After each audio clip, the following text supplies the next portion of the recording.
జీవన్ముక్తుడు అని, విదేహముక్తుడు అని రెండు మాటలు ఉంటాయి.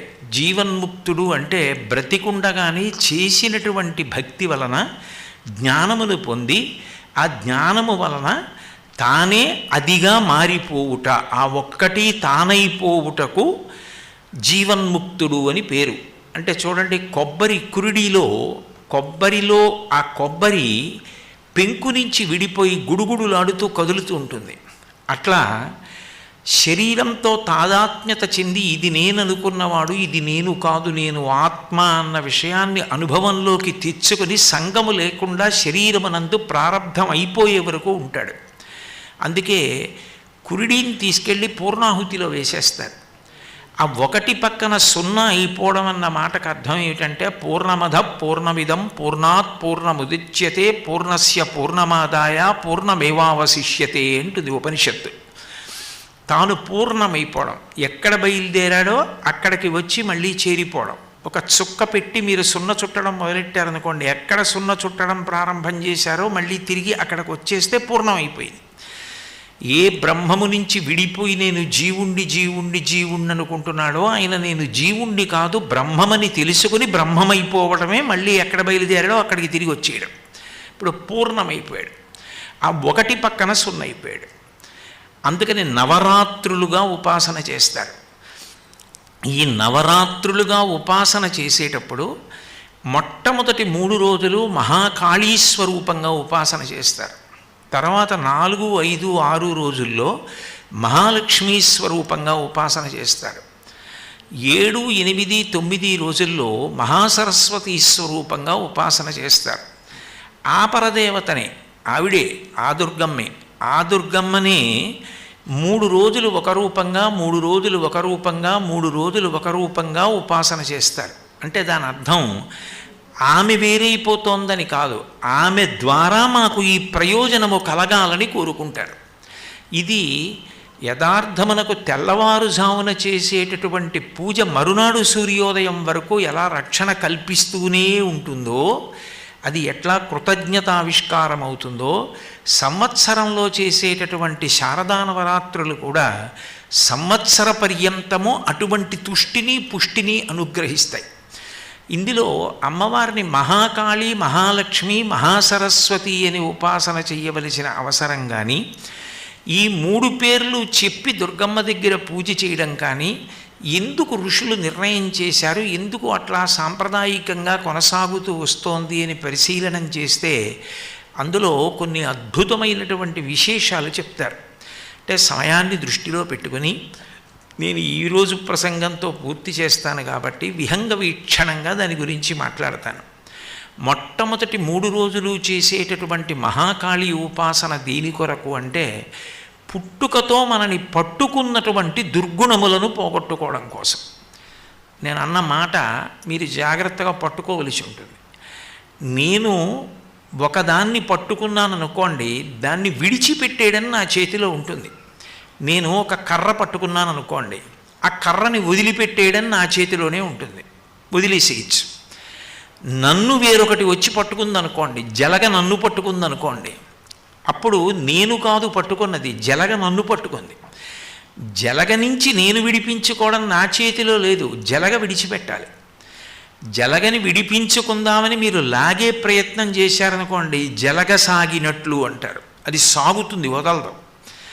అప్పుడు జలగ ఏది తగిలితే విడిచిపెట్టేస్తుందో అది జలగ నోటి దగ్గరేస్తారు. మేము చిన్నప్పుడు ఏట్లో ఈత కొట్టి స్నానం చేస్తుండేవాళ్ళం, జలగ పట్టుకునేది. పట్టుకుంటే ముందే ముగ్గు పట్టుకెళ్ళి అక్కడ పెట్టుకునేవాళ్ళం.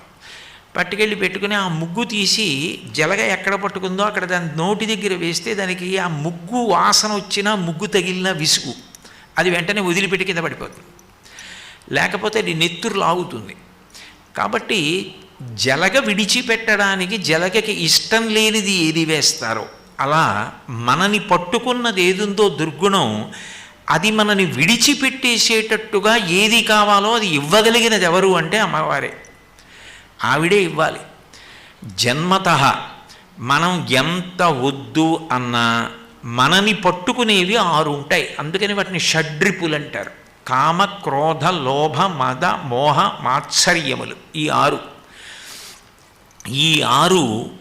ఎప్పుడూ మనిషిని పట్టుకుని ఉంటాయి. వీటికి అభ్యాసం అక్కర్లేదు. వీటికి గురువుగారి దగ్గరికి వెళ్ళడం కానీ, పుస్తకాలు చదువుకోవడం కానీ, శిక్షణా తరగతులకు వెళ్ళడం కానీ అవేం అవసరం లేదు. మనిషి కామాన్ని పొందడానికి ఎక్కడికో వెళ్ళి ఏవో అభ్యాసం చేయక్కర్లేదు, పుట్టుకతో వచ్చేస్తుంది. కామము అంటే అన్ని వేళలా స్త్రీ పురుష సంబంధమైన కామముగా భావన చేయకూడదు. నిరంతరము పుట్టేటటువంటి కోరికలు ఏ ఉన్నాయో వాటిని కామము అని పిలుస్తారు. ఇప్పుడు ఈ కామము ఏం చేసేస్తూ ఉంటుంది అంటే మనిషిని గిర్ర గిర్ర గిర్ర గిర్ర తిప్పుతూ ఉంటుంది. మనిషి జన్మ యొక్క ప్రయోజనాన్ని కానీ, కాలము యొక్క విలువను కానీ తెలియనివ్వదు. అది సుడిగాలి వచ్చినప్పుడు ఒక ఎండుటాకు ఎలా తిరుగుతుందో, కామమునకు వశపడిపోయినటువంటి వ్యక్తి అట్లా తిరుగుతూ ఉంటాడు. ఎప్పుడూ ఏదో కోరిక, ఆ కోరిక తీర్చుకోవడానికి ప్రయత్నం చేసి ఏదో తీసుకొస్తూ ఉండడం. అగ్నిహోత్రంలో నెయ్యి పోస్తే అగ్నిహోత్రం ఆరుతుంది, నీళ్లు పోస్తే ఆరుతుంది. ఎన్నిసార్లు ప్రయత్నం చేసి ఎన్ని కోరికలు తీర్చుకున్నా కొత్త కోరికలు పుడుతూనే ఉంటాయి. అయితే ఇక్కడ మీరు ఒక విషయాన్ని జాగ్రత్తగా పరిశీలనం చేయవలసి ఉంటుంది. అమ్మవారి అనుగ్రహము అన్న మాటకు అర్థం ఏమిటంటే, దుర్గమ్మని మహాకాళీ స్వరూపంగా ఎందుకు ఆరాధన చేస్తారంటే, ఏ కోరికలు మనలోంచి పుడుతున్నాయో ఆ కోరికలు పుట్టకుండా చేసేయమని ఎవరు చెప్పరు. ఎందుకనంటే అవసరములు అని కొన్ని ఉంటాయి. చతుర్విధా భజంతే మాం జనా సుకృతినోర్జున ఆర్తో జిజ్ఞాసురర్థార్థి జ్ఞానీచ భరతర్షభ అంటాడు. ఒక బ్రహ్మచారి ఉన్నాడనుకోండి, నేను బాగా వేదాధ్యయనం చెయ్యాలి, నేను గురువుగారిని వినయంతో ఆరాధన చెయ్యాలి, నేను బ్రహ్మచర్యంలో నేర్చుకున్నది ఏదుందో అదే నాకు జీవితాంతం విద్య బాగా ఉపయోగపడుతుంది అన్న ఉత్సాహం ఉండాలి. ఆ ఉత్సాహంతో, ఆ సంతోషంతో అతను చెయ్యవలసినటువంటి పనులు చెయ్యాలి. అసలు మనసుకి ఉత్సాహం ఉండకూడదు, ఏ కోరిక ఉండకూడదు, అలా నిద్రాణంగా మనిషి పడుండాలి అని శాస్త్రాలు చెప్పవు. అసలు పరమోత్సాహంగా ఉండాలి ఇప్పుడు అని చెప్తుంది రామాయణంలో. అనిర్వేద శ్రియోమూలం అనిర్వేద పరం సుఖం అనిర్వేదో హి సతతం సర్వార్థేషు ప్రవర్తక కరోతి సఫలం జన్మో కర్మయత్తత్ కరోతి సహ తస్మాద్ అనిర్వేద కృతం యత్నం చేష్టేహ్యముత్తమం అంటారు. మనిషి నిరుత్సాహం లేకుండా సంతోషంతో ఉండగలగడం కన్నా లక్ష్మీ కటాక్షం లేదు. అనిర్వేద శ్రియోమూలం అనిర్వేద పరం సుఖం. ఉత్సాహంగా ఉండగలగడమే గొప్ప సుఖం.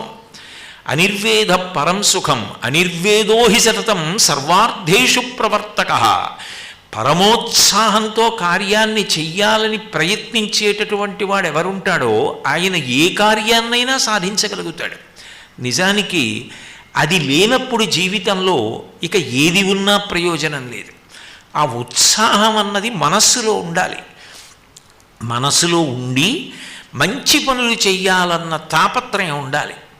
నిరంతరం కోరికలు, అక్కర్లేని విషయాల చుట్టూ పరుగులు తీస్తూ వాటిని తీర్చుకోవడంలో ఉండేటటువంటి ఉత్సాహం తిరగబడాలి. తిరగబడి తాను మనుష్య జన్మ ఎత్తినందుకు ఏ పరమ ప్రయోజనమైన కార్యక్రమములను నెరవేర్చాలో, మంచి మంచి కార్యాలు చెయ్యాలి అంటే మంచి మంచి సంకల్పాలు రావాలి. సంకల్పాలు ఎక్కడొస్తాయి? మనసులో వస్తాయి. మనసులో మంచి సంకల్పాలు రావాలి అంటే మనసుని పోషించాలి. శరీరాన్ని పోషించడానికి నోటి ద్వారా అన్నం తింటాం. మనం ఎంత పరిశుభ్రమైనటువంటి ఆహారాన్ని, శ్రేష్టమైన ఆహారాన్ని, పోషకత్వం ఉన్న ఆహారాన్ని తింటామో శరీరం అంత బలంగా ఉంటుంది.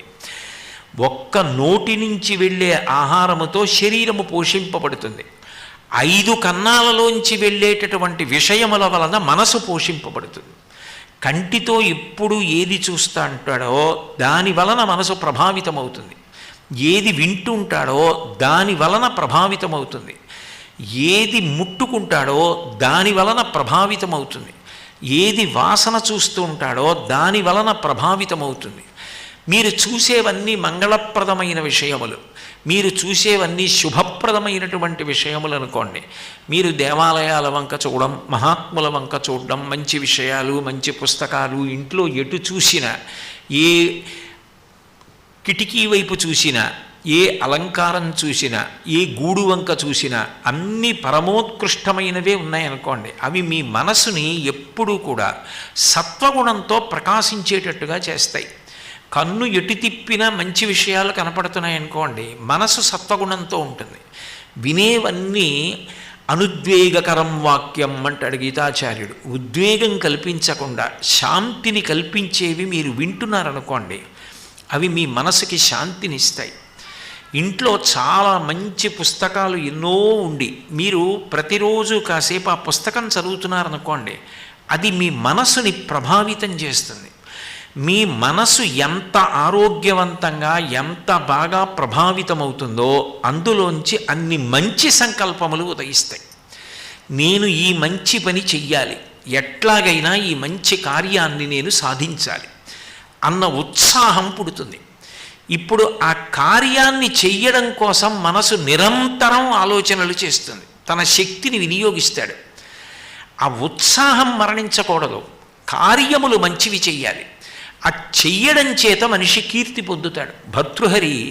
భర్తృహరి నీతి శతకం చేస్తూ ఒక మాట అంటాడు, ఆపదలందు ధైర్యగుణ మంచిత సంపదలందు దాల్మియున్ భూపసభాంతరాళమున పుష్కళ వాక్చతురత్వము వాజి బాహాపటు శక్తియున్ యశమునందనురక్తియు ప్రకృతి సిద్ధగుణంబులు సజ్జనాళికిన్ అంటాడు.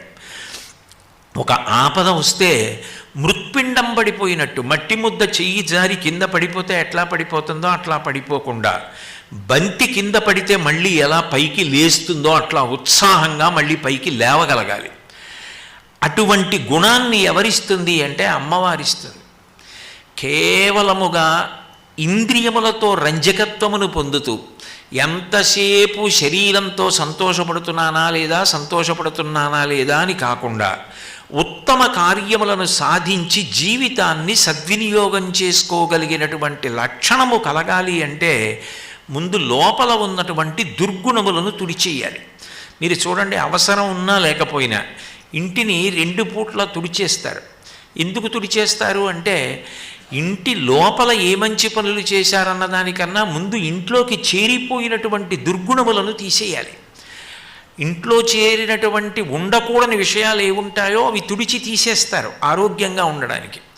అట్లాగే మనలో జన్మజన్మాంతర సంస్కార బలంగా వాసనా బలంగా చేరిపోయిన దుర్గుణములు ఏ ఉంటాయో ఆ దుర్గుణములు తొలగిపోవాలి అంటే దానికి ఒకే ఒక్క ఆధారం ఏమిటంటే పరదేవత యొక్క పాదములు పట్టుకోవాలి. అమ్మవారి గొప్పతనం ఎక్కడుంటుంది అంటే మీరు ఎప్పుడు ఏ కదలిక చెప్పండి అది అమ్మవారి పరం అవుతుంది. ఎందుకనంటే కదలిక అని మీరు అనగానే అది శక్తి సంబంధం. ఏ కదలిక అయినా అమ్మవారి అనుగ్రహంతోనే జరుగుతుంది. నేను ఇప్పుడు మాట్లాడాలంటే మాట్లాడడం అన్న కదలిక, నాలో ఉన్న వాయువు కదిలి పైకొచ్చి బ్రహ్మరంధ్రం దగ్గరికి ఎడితే ఇప్పుడు వెళ్ళకూడదు బయటికి అట్నించని వెనక్కి తోసేస్తే అది నా నోట్లోకి వచ్చేటప్పటికి నా మెదడులో వచ్చినటువంటి ఆలోచనలకు అనుగుణంగా కదిలినటువంటి నాలుక చేత నొక్కబడినటువంటి వాయువు సొట్టలు పడి అక్షరములు పదములై పదములు వాక్యములై పైకి వచ్చి నా భావం మీ చెవుల గుండా వెళ్ళి మీకు అర్థమయ్యేటట్టుగా నేను చెప్పగలగడం అన్న కదలికలన్నీ కూడా పరదేవత యొక్క అనుగ్రహమే. జీర్ణమైతే అమ్మవారి అనుగ్రహం, ఊపిరి తీస్తే అమ్మవారి అనుగ్రహం, గుండె కొట్టుకుంటే అమ్మవారి అనుగ్రహం. ఇవన్నీ పరదేవత యొక్క అనుగ్రహం చేతనే ఈ కదలికలన్నీ నడుస్తుంటాయి. చిట్ట చివరికి ఈ కదలికలు ఆగిపోవడం అన్న మాటకు అర్థం ఏమిటంటే సత్యము ఏది కదలనిదో ఏది మార్పు చెందనిదో ఆ బ్రహ్మము తానుగా అనుభూతిని పొందడం. దానికి కదలికలన్నీ అంత ఉత్సాహంతో ధార్మికం కావాలి అంటే అది కేవలము అమ్మవారి అనుగ్రహము చేత మాత్రమే సాధ్యము. ఎక్కడ జాతి నిర్వీర్యమైపోతుందో, ఎక్కడ జాతి జనులు ఇంద్రియ సుఖముల కొరకు మాత్రమే వెంపర్లాడ్డం మొదలవుతుందో, ఎక్కడ జాతి జనులు కేవలము స్వార్థంతో మాత్రమే ప్రవర్తించడం అలవాటవుతుందో, నేను నాది తప్ప ఇక ఇతరుల యొక్క సౌఖ్యం గురించి ఆలోచించడం అన్న మాట లేని స్థితి ఎక్కడ ఏర్పడుతుందో అంతకన్నా ప్రమాదకరమైనటువంటి పరిస్థితి సమాజం మనకు ఉండదు. ఎందుకనంటే మీరు ఒక్క విషయం గమనించండి, మనుష్య ప్రాణికి ఉన్నటువంటి గొప్పతనం ఏమిటంటే మిగిలిన ప్రాణులన్నీ మనుష్య ప్రాణి మీద ఆధారపడతాయి. కారణం, మిగిలిన ప్రాణులు ఒకదాన్ని ఒకటి వాడుకుంటే ఆహారం కోసం వాడుకుంటాయి. ఒక పులి ఒక కుందేలుని చంపితే ఆహారం కోసం చంపుతుంది. మనిషి అట్లా కాదు. పక్షిని చూసి విమానాన్ని ఏర్పాటు చేసుకుని ఎగిరి వెళ్ళిపోతాడు. గుర్రానికి డెక్కలు చీలి ఉండవు కాబట్టి దీని మీద కూర్చుంటే నేను పర్వతం ఎక్కవచ్చు అని గుర్రం మీద కూర్చుని స్వారీ చేసి కొండెక్కుతాడు. ఒక గాడిద బరువుని మొయ్యగలదు అని తెలుసుకొని గాడిద మీద బరువు వేసి తద్వారా తన ప్రయోజనాన్ని సాధించుకుంటాడు. ఒక చేప నీటిలో ఈదడం చూసి తాను అట్లా నీటిలో ఈదడం నేర్చుకుంటాడు. నెమలి నృత్యం చూసి తాను నృత్యం నేర్చుకుంటాడు. కోయిల అరుపు చూసి సంగీతంలో సప్తస్వరాలు ఏర్పాటు చేసుకుంటాడు. సమస్త ప్రాణులలో ఉన్న విభూతులను మనిషి వాడుకుంటాడు. కుక్కకి విశ్వాసం ఉంది అని తెలుసుకుని కుక్కకి పట్టెడు అన్నం పెట్టి రాత్రి దాన్ని విడిచిపెట్టి తలుపులేసుకుని తాను పడుకుంటాడు. నిద్రపోకుండా కుక్క ఇంటిని కాపలా కాస్తుంది. అన్ని ప్రాణుల విభూతిని మనిషి వాడుకుంటున్నాడు. అప్పుడు మనిషి సమస్త ప్రాణులను కాపాడవలసిన అవసరాన్ని కూడా పొంది ఉన్నాడు జన్మతః. ఈ సంస్కార బలం ఏర్పడాలి అంటే నేను నా కొరకు మాత్రమే బ్రతకడం కాదు, నేను సకల ప్రాణుల కొరకు బ్రతకడం నాకు అలవాటు కావాలి. లేనప్పుడు ఆ మనుష్య జన్మ నిరర్థకం, దానికి అర్థం లేదు. కాబట్టి నేను అన్ని ప్రాణుల కొరకు బ్రతకాలి అంటే అమ్మవారి యొక్క అనుగ్రహం కలిగితే తప్ప ఎప్పుడూ స్వార్థంతోనే ఆలోచించేటటువంటి లక్షణం తొలగిపోదు. అలా ఆలోచిస్తే వచ్చిన నష్టం ఏమిటండి అని మీరు అడగచ్చు. కేవల స్వార్థంతో ఆలోచించి తీసుకొచ్చి సంపాదించి అక్కడ పెట్టినటువంటి ధనం కానీ ఆస్తి కానీ సంసారం కానీ చిట్ట చివరికి తన శరీరం కానీ శాశ్వతము కాదు. ఇవన్నీ కూడా దగ్ధమైపోతాయి, ఇవన్నీ వెళ్ళిపోతాయి. చివరికి మిగిలిపోయేది ఎవరంటే జీవుడు ఒక్కడే. లలితా సహస్రనామ స్తోత్రానికి భాస్కరరాయల వారు వ్యాఖ్యానం చేశారు. అమ్మవారి అనుగ్రహంతో చేశారు ఆయన. అదేం సామాన్యంగా చేసినటువంటి వ్యాఖ్యానం కాదు. అటువంటి వ్యాఖ్యానం పరదేవతానుగ్రహంతో ఆయన చేసినప్పుడు ధన్య అన్న నామానికి ఆయన వ్యాఖ్యానం చేస్తూ ఒక మాట చెప్తారు. మనిషి ఎలా బ్రతికాడన్న దాన్ని బట్టే మృత్యువునందు ఆఖరి ఆలోచన ఉంటుంది, ఆఖరి ఊపిరిలో మనసు కదులుతుంది. అందుకే మీరు చూడండి, పూజ చేసేటప్పుడు ప్రాణాయామం చేయిస్తారు. మొట్టమొదట ముక్కు పట్టుకోండి కాదు, కుడి ముక్కు మూసి ఊపిరి పీల్చి వదిలిపెట్టడం, అట్లాగే ఎడం ముక్కు రంధ్రం మూసి ఊపిరి పీల్చి రెండో ముక్కు రంధ్రంలోంచి వదిలిపెట్టడం. ప్రాణాయామం ఎందుకు చేస్తారంటే ఊపిరి యొక్క వేగాన్ని నియంత్రించారనుకోండి, మనసు యొక్క వేగము నియంత్రింపబడుతుంది. ఊపిరి వేగం మీద మనసు వేగం ఆధారపడుతుంది.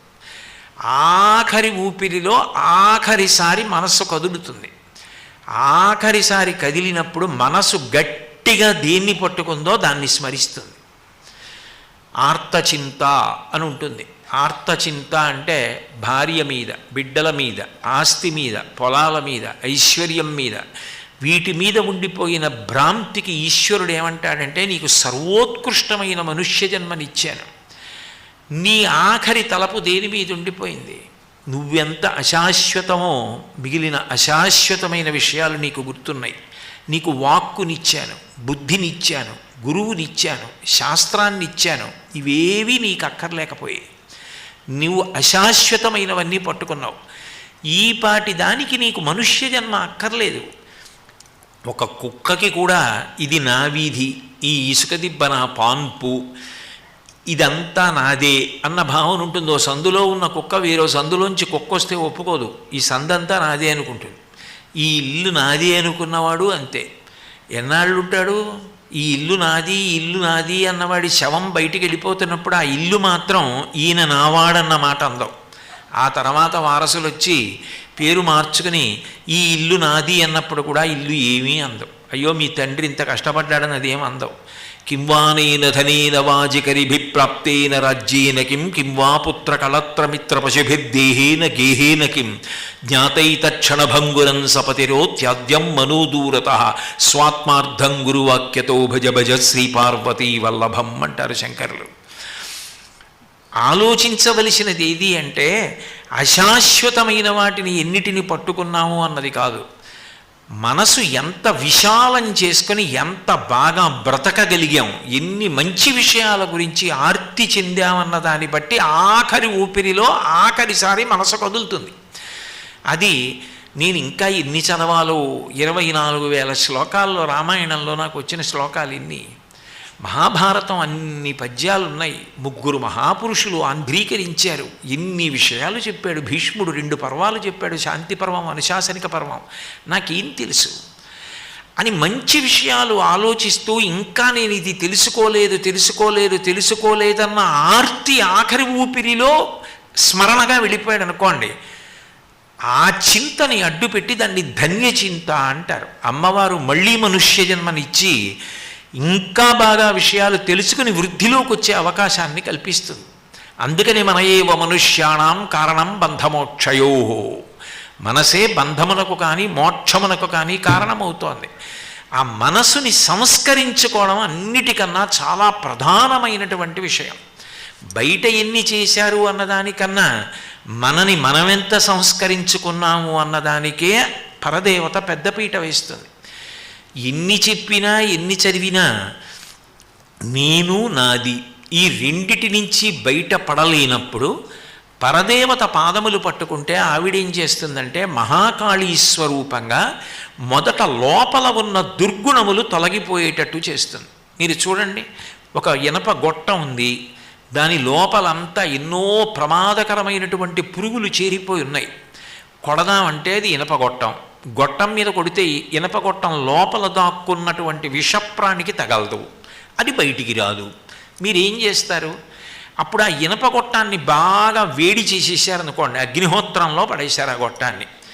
ఇప్పుడు ఆ లోపల ఉన్న ప్రాణులన్నీ మరణిస్తాయి, లేదా అన్ని ప్రాణులు బయటకు వచ్చేస్తాయి.